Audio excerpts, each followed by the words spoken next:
बिस्मिल्लाहिर्रहमानिर्रहीम। अस्सलामुअलैकुम। उम्मीद करता हूँ आप लोग खैरियत से होंगे। अल्लाह ताला आप सबको अपनी हिफ्ज़ व अमान में रखे, आमीन। हमारी आज की वीडियो वीकली फोरकास्ट के हवाले से है। हमने लास्ट वीक में भी वीकली फोरकास्ट पर एक वीडियो बनाई थी, और अगर आपने वो वीडियो नहीं देखी तो उसका लिंक भी हम डिस्क्रिप्शन में दे देंगे। आप उस वीडियो को भी देखें और उसके बाद उस वीडियो को इस वीडियो के साथ टैली करें, ताकि आपको बखूबी इस बात का अंदाज़ा हो सके कि हमारे जो एनालिसिस हैं वो किस हद तक सही हैं। आगे चलते हैं, और आज की वीडियो को शुरू करने से पहले एक गुजारिश है हमारी कि आप हमारे चैनल को सब्सक्राइब करें, बेल आइकन को लाजमी दबाएं, ताकि हमारी आने वाली तमाम वीडियोस आपको मिलती रहें। हमने पिछली वीडियो में कुछ लेवल्स आपको बताए थे, उन लेवल्स को हम आज की इस वीडियो में भी डिस्कस करेंगे, ताकि अगर आपने वो वीडियो नहीं देखी तो आपको वह तमाम चीज़ें दोबारा से इस वीडियो के थ्रू पता चल जाएँ। और उम्मीद है आपने हमारे चैनल को सब्सक्राइब भी कर लिया होगा। बेल आइकन को लाजमी दबा दिया करें, ताकि हमारी वीडियोस आपको मिलती रहें। और इसके साथ साथ हमारी गुजारिश ये भी है कि चैनल को लाइक लाजमी किया करें, ताकि हमारी हौसला अफजाई हो और हम आपके लिए इसी तरह का कंटेंट जो है वो मुस्तकबिल में भी लेकर आते रहें। तो चलिए बग़ैर वक्त ज़ाय किए हम चलते हैं फॉरेक्स फैक्ट्री की वेबसाइट पर, जहाँ पर जाकर हम फंडामेंटली मार्केट को देखेंगे और उसके बाद हम ट्रेडिंग चार्ट पर चलेंगे और एनालिसिस करेंगे टेक्निकली मार्केट का, कि टेक्निकली मार्केट में हमें कहां कहां से ट्रेड मिल सकती है, ताकि हम कुछ अच्छा प्रॉफिट हासिल करने में कामयाब हो सकें। तो चलिए चलते हैं फॉरेक्स फैक्ट्री की वेबसाइट पर। तो व्यूअर्स, हम इस वक्त फॉरेक्स फैक्ट्री की वेबसाइट के ऊपर आ चुके हैं। यहाँ पर हमने कुछ चीज़ों को हाईलाइट किया हुआ है, और यहाँ पर अगर आप देखें तो हमने जो नॉर्मल न्यूज़ हैं उनको यहाँ से जो है वो शो नहीं किया हुआ, जबकि हमने सिर्फ जो है वो फ़िल्टर करके हाई इम्पैक्ट और मीडियम इम्पैक्ट न्यूज़ को यहाँ पर शो किया हुआ है। नॉर्मल न्यूज़ को हमने यहाँ पर शो नहीं किया हुआ। अगर हम मंडे को देखें 13 अप्रैल को, तो कोई भी हाई या मीडियम इम्पैक्ट न्यूज़ जो है वो मौजूद नहीं है। उसके बाद अगर हम ट्यूसडे देखें 14 अप्रैल को, तो शाम को 5:30 बजे USD के ऊपर PPI का मंथली डाटा है, और इसके साथ साथ 9:05 पर GBP का बैंक ऑफ इंग्लैंड का डाटा है, जो कि एक मीडियम इम्पैक्ट न्यूज़ है, जबकि USD की जो न्यूज़ है वो एक हाई इम्पैक्ट न्यूज़ है। उसके बाद 15 अप्रैल को बुध वाले दिन 2 बजे यूरो के ऊपर एक मीडियम इम्पैक्ट न्यूज़ है, जबकि कोई भी हाई इम्पैक्ट न्यूज़ बुध वाले दिन मौजूद नहीं है। शाम को 5:30 बजे USD का डाटा है, ये भी एक मीडियम इम्पैक्ट न्यूज़ है। इसके अलावा रात को 8:50 पर GBP पर एक मीडियम इम्पैक्ट न्यूज़ है, और इसके साथ साथ CHF का डाटा है पाकिस्तानी वक्त के मुताबिक रात को 10 बजे, और न्यूजीलैंड का भी डाटा है, और ये भी एक मीडियम इम्पैक्ट न्यूज़ है। उसके साथ साथ GBP का एक मीडियम इम्पैक्ट डाटा है पाकिस्तानी वक्त के मुताबिक रात को 11 बजे।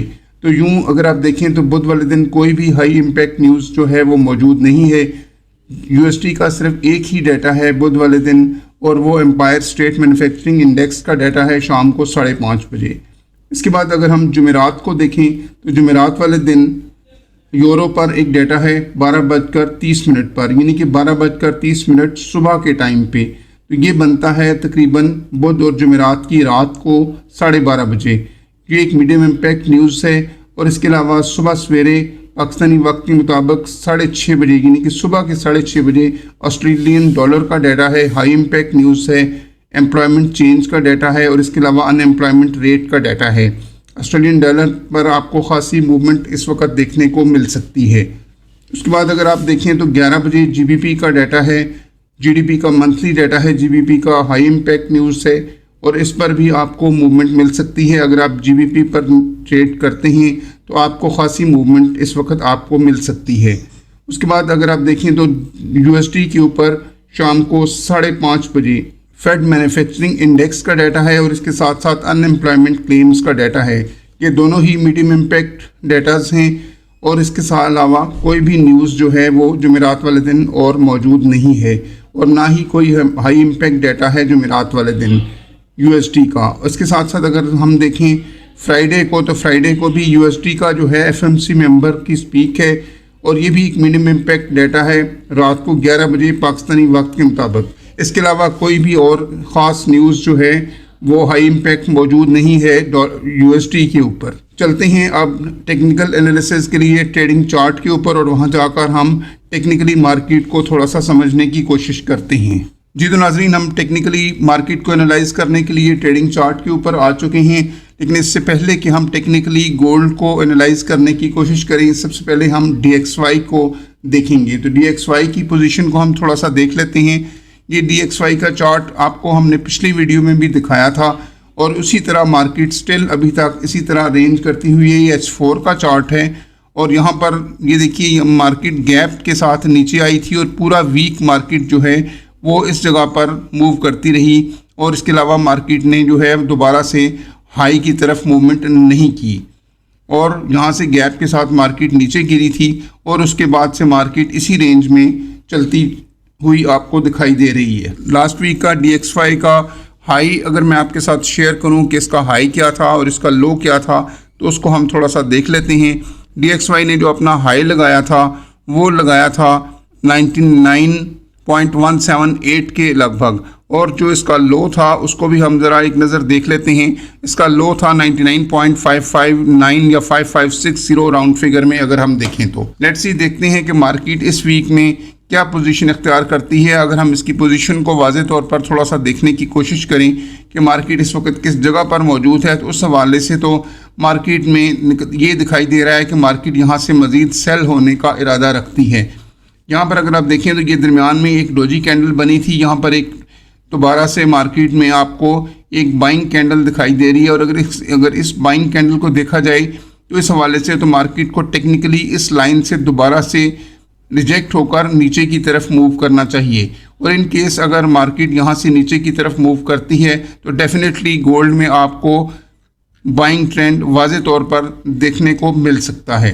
तो चलिए चलते हैं गोल्ड की मार्केट पर और वहाँ जाकर देखते हैं कि गोल्ड में आने वाले टाइम में क्या कुछ तब्दीलियाँ आ सकती हैं, क्योंकि जंग की सूरत हाल के हवाले से वक्ती तौर पर तो जंगबंदी हो चुकी है, मगर ताहाल जो मुज़ाकरात ईरान और अमेरिका के होने वाले थे वो पाकिस्तान में होकर ख़त्म हो चुके हैं और उनमें कोई प्रॉपर फ़ैसला नहीं हो पाया, कोई भी डील नहीं हो पाई। तो उस हवाले से देखना पड़ेगा कि आने वाले टाइम में अगर तो दोनों ममालिक जंगबंदी के ऊपर कायम रहते हैं तो उस सूरत में मार्केट में हमें कुछ बेहतर पोजीशंस देखने को मिल सकती हैं। बसूरत दीगर मार्केट में हमें ज़्यादा वॉलेटिलिटी देखने को मिल सकती है इनकेस अगर किसी भी फ्रीक की तरफ से जंगबंदी की खिलाफ वर्जी की जाती है। तो चलते हैं गोल्ड के चार्ट पर और गोल्ड के चार्ट को थोड़ा सा समझने की कोशिश करते हैं। ये तो नाजरीन हम इस वक्त गोल्ड के चार्ट के ऊपर आ चुके हैं। लास्ट वीक में हमने आपको बताया था कि ये वाली जो कैंडल है इसको हम अगर देख लें कि जो हमारी ये सेलिंग कैंडल बनी हुई थी, यहाँ से मार्केट जो है वो रिजेक्ट हुई है और अगर ये रिजेक्ट ना होती तो उस सूरत में हमें यहाँ पर सेलिंग देखने को मिल सकती थी। दूसरी चीज़ हमने आपको ये भी बताई थी कि मार्केट या तो यहाँ से बाइंग स्ट्रक्चर होल्ड कर सकती है। दूसरी चीज़ हमने आपको ये बताई थी कि ये वाली जो हमने लाइन लगाई थी इस लाइन के करीब से मार्केट दोबारा नीचे की तरफ रिजेक्ट हो सकती है और ये देखिए सेम इसी तरह से मार्केट ने जो है वो इस लाइन के करीब से रिजेक्शन लेकर इस वक्त मार्केट एक छोटी सी बाइंग कैंडल बनाकर जो है वो यहाँ पर मौजूद है। आने वाले वीक में देखना होगा कि मार्केट में क्या तब्दीलियाँ रुनुमा होती हैं, क्योंकि ये तो मंथली वाली कैंडल है और मंथली कैंडल इस वक्त एक अनडिसीजनल कैंडल जो है वो बनी हुई है। यहाँ से मार्केट मज़ीद बाय भी हो सकती है क्योंकि इस मंथ के अभी बहुत ज़्यादा दिन जो हैं वो बाकी हैं और यहाँ से मार्केट जो है वो नीचे की तरफ भी मूवमेंट कर सकती है। उसकी वजह यह है कि दोनों तरफ विक्स मौजूद हैं और ऊपर से भी मार्केट जो है वो रिजेक्ट हो चुकी है और पिछली जो कैंडल है अगर इसको एनगल्फिंग काउंट किया जाए तो एनगल्फिंग कैंडल के हिसाब से मार्केट जो है वो नीचे की तरफ मूवमेंट कर सकती है और अगर इस विक को कंसिडर किया जाए तो उस सूरत में मार्केट यहाँ से बाइंग की तरफ जा सकती है। लेकिन आपके सामने ये एक एविडेंस मौजूद है कि मार्केट इस जगह से रिजेक्ट हो चुकी है। इसको मज़ीद समझने के लिए चलते हैं वीकली के टाइम फ्रेम में और देखते हैं कि वहाँ पर किस किस्म की कैंडल्स जो हैं वो बनी हुई हैं। तो हम इस वक्त वीकली टाइम फ्रेम में आ चुके हैं। अगर पिछले से पिछले हफ्ते की वीडियो में आप देखें तो हमने आपको बताया था कि ये वाली जो एक डोजी कैंडल बनी थी इसके नीचे चूँकि विक ज़्यादा है इसलिए ज़्यादातर चांसेस यही हैं कि मार्केट यहाँ से बाइंग स्ट्रक्चर होल्ड करेगी और एज़ पर ऐसे ही मार्केट ने यहाँ से बाइंग स्ट्रक्चर को होल्ड किया।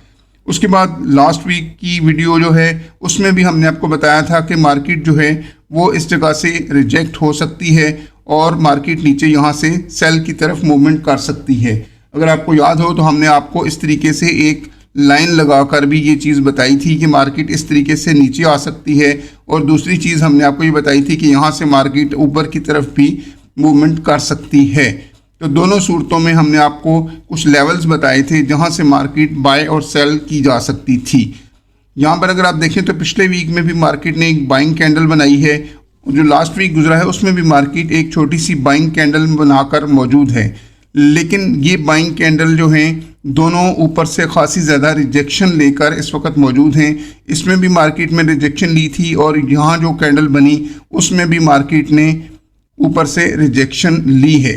जब तक मार्केट हमारा ये वाला लेवल क्रॉस नहीं करती, यानी कि 4880 वाला लेवल तकरीबन मार्केट क्रॉस नहीं करती, तब तक हम मार्केट को प्रॉपर तौर पर बाइंग की तरफ नहीं देख सकते। ये वाली जो मार्केट ने एक लंबी कैंडल बना रखी है, अगर हम इस चीज़ को देखें तो यहाँ पर इसका जो फेयर वैल्यू गैप है वो मार्केट यहाँ से कवर कर चुकी है, और ऐसी सूरत में मार्केट यहाँ से सेल की तरफ मूवमेंट जो है वो कर सकती है। यहाँ से क्या लेवल निकल सकते हैं, अगर हम उनको भी डिस्कस कर लें तो वो भी हम आपको बताते हैं कि यहाँ से क्या लेवल जो हैं वो निकल सकते हैं। अगर यहाँ से हम इसको इस तरीके से कंसिडर करें तो यहाँ से मार्केट जो है वो नीचे की तरफ भी मूवमेंट कर सकती है। इस तरीके से भी मूवमेंट यहाँ से हो सकती है, लेकिन ये तो आने वाला वीक बताएगा। और दूसरा ये देखना होगा कि जंग की सूरत हाल, अगर तो दोनों ईरान और अमेरिका अपनी बात पर कायम रहते हुए जंग बंदी को जारी रखते हैं तो फिर मार्केट में हमें साइडवे ट्रेंड देखने को ही मिलने का इम्कान है। लेकिन अगर अल्लाह न करे जंग बंदी में कोई खिलाफ वर्जी की जाती है तो फिर पोजीशन ज़रा मुख्तलिफ हो सकती है। मौजूदा जो कंडीशन है वो तो यही दिखा रही है। मज़ीद हम छोटे टाइम फ्रेम में जाकर इसको समझने की कोशिश करते हैं कि छोटे टाइम फ्रेम में किस तरीके से मार्केट की मूवमेंट हो सकती है। इसको हम डिलीट करते हैं और चलते हैं डे 1 के टाइम फ्रेम में, और वहाँ जाकर मार्केट को मज़ीद समझने की कोशिश करते हैं। जी तो व्यूअर्स, हम इस वक्त डे 1 के टाइम फ्रेम के अंदर आ चुके हैं। यहाँ से एक बार फिर हमने आपको, जिस तरह पिछले वीडियो में हमने आपको फेब लेवल लगाकर चीज़ को समझाया था, इस दफ़ा फिर हम आपको फेब लेवल लगाकर इसको समझाने की कोशिश करते हैं। लेकिन उससे पहले कि हम फेब लेवल लगाएं, अगर हम थोड़ा सा पीछे जाएं तो हमारे जो 5 दिन हैं, ये देखिए 1 2 3 4 5, तो 5 कैंडल्स इस तरीके की बनी हुई हैं। ये वाली रेड कैंडल बनाकर मार्केट इस जगह पर मौजूद थी। अगर मैं इसको थोड़ा सा इस तरीके से एडजस्ट करूं ताकि आपको आसानी से समझ आ सके, ये वाली कैंडल हमारी बनी हुई थी, और ये फ्राइडे, थर्सडे, वेंसडे, ट्यूसडे और ये मंडे। तो मंडे को ये वाली कैंडल बनी। हमने आपको बताया था कि नीचे चूंकि एक लंबी विक लग चुकी हुई है, तो इस वजह से मार्केट जो है वो यहाँ से बाइंग स्ट्रक्चर भी ले सकती है। सेल स्ट्रक्चर के बारे में जो है वो भी हमने आपको बताया था, और साथ में हमने आपको ये भी बताया था कि इसकी जो क्लोजिंग है ये इस कैंडल से नीचे नहीं है, इसलिए बाइंग की चांसेस जो हैं वो ज़्यादा हो सकते हैं। तो आपने देखा कि मार्केट ने यहाँ से दोबारा से इस लेवल को रीटेस्ट करने के बाद प्रॉपरली एक बाइंग स्ट्रक्चर होल्ड किया, और बाइंग स्ट्रक्चर होल्ड करने के बाद लास्ट डे मार्केट जो है वो रेंज करती हुई दिखाई दी। तो इस तरीके से मार्केट ने तकरीबन 90 पॉइंट्स तक मार्केट ने जो है वो मूवमेंट की है, क्योंकि नॉर्मली मार्केट जो जहाँ पे क्लोज हुई थी उसकी क्लोजिंग पॉइंट जो था वो तकरीबन 4680 था, और 4770 तक मार्केट ने तकरीबन जो है वो अपनी क्लोजिंग दोबारा से ऊपर देकर फिर दोबारा मार्केट जो है वो नीचे आई है, और लास्ट जो मार्केट ने क्लोजिंग दी है वो तकरीबन 4750 के राउंड अबाउट मार्केट ने अपनी क्लोजिंग दी है। मार्केट ने अपना जो हाई लगाया लास्ट वीक के अंदर वो तकरीबन 4860 का हाई लगाने के बाद मार्केट नीचे आई, जबकि मार्केट का जो लो था वो तकरीबन 4608 के करीब रहा। अब मार्केट जो है वो तकरीबन पुराने वीक की पोजीशंस के ऊपर ही मौजूद है। अगर यहाँ से हम दोबारा से एक फेब लेवल लगाकर इसको समझने की कोशिश करें कि यहाँ से अगर हम फेब लेवल लगाएं यहाँ तक के लिए, तो मार्केट एग्जैक्ट इस वक्त 50% के लेवल के ऊपर मौजूद है। अगर हम इस चीज़ को ये देखें कि मार्केट ने जो है नीचे सेल की तरफ जाना है, तो उस सूरत में हमारे पास कौन कौन सा एविडेंस जो है वो मौजूद है। फर्स्ट एविडेंस तो हमारे पास ये मौजूद है कि मार्केट एक सेल की कैंडल बनाकर खड़ी है। दूसरा एविडेंस हमारे पास ये मौजूद है कि 5 टाइम्स मार्केट यहाँ से रिजेक्ट हो चुकी है। तीसरा एविडेंस हमारे पास ये मौजूद है कि मार्केट 50% के लेवल को टच कर चुकी है। तो इस तरीके से हमारे पास 3 ऐसे एविडेंस मौजूद हैं जहां से हम ये कह सकते हैं कि मार्केट यहां से मजीद सेल की तरफ जा सकती है। इन केस मार्केट यहाँ से अगर सेल की तरफ आती है तो देन हमारे पास कौन कौन से ऐसे लेवल हैं जहाँ से हमें एक अच्छी बाइंग जो है वो मिल सकती है। तो अच्छी बाइंग हमें मिल सकती है, हमारे पास ये एक बहुत ही स्ट्रॉन्ग लेवल है 4660 वाला लेवल। यहाँ से हमें अच्छी बाइंग हमें मिल सकती है क्योंकि ये यहाँ पर ये देखिए पहले भी इस जगह पर एक सपोर्ट बन चुकी है। इस जगह पर भी मार्केट ने इसको टैप किया था और ये इस जगह पर भी ये देखिए यहाँ पर इसने इस कैंडल की क्लोजिंग इसके बिल्कुल करीब दी थी और उसके बाद यहाँ पर भी मार्केट ने इसको सपोर्ट बनाया था। तो यहाँ पर अगर हम देखें तो ये हमारा जो 4660 वाला लेवल है ये एक बहुत स्ट्रॉन्ग लेवल है जहाँ से हमें मार्केट में बाइंग जो है वो मिल सकती है। इन केस मार्केट अगर इसको ब्रेक करती है तो देन हमारे पास नीचे वाले लेवल होंगे जहाँ से हम बाइंग की तरफ देख सकते हैं, जिसमें हमारे पास 4500 का लेवल है और इसके अलावा 4480 वाला लेवल है।